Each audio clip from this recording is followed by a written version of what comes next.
Tara pasakys, ar išbrisit iš savo finansinės, iš savo psichologiniais duobės, kur esat įkritę ir depresuojat ir kenčiat.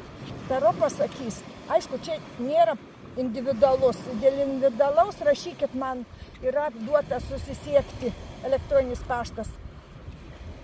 Rodo, kad turit dabar truputį atsargiai su finansais. Reiks padirbėti, bet bus šansas. Rasit kažkokią super, kaip sušunka Eurika, rasit kažkokią super gerą savo išeitį iš visų. Dar likimas jos nerodo.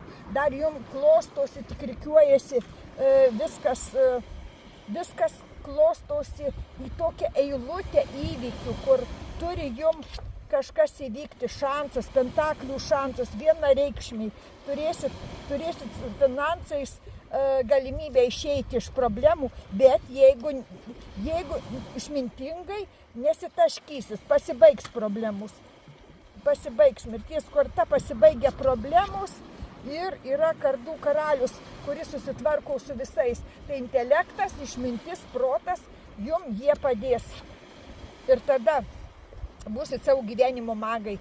Rasit visur išeitį, ateis atsišvies protas, ką daryti, kaip daryti ir viskas bus gerai.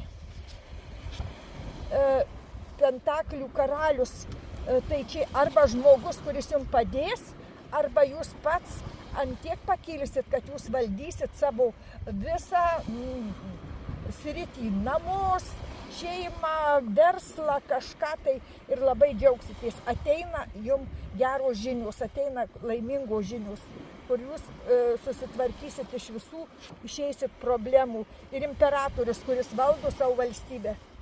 Taip, mylėjai, viskas bus gerai.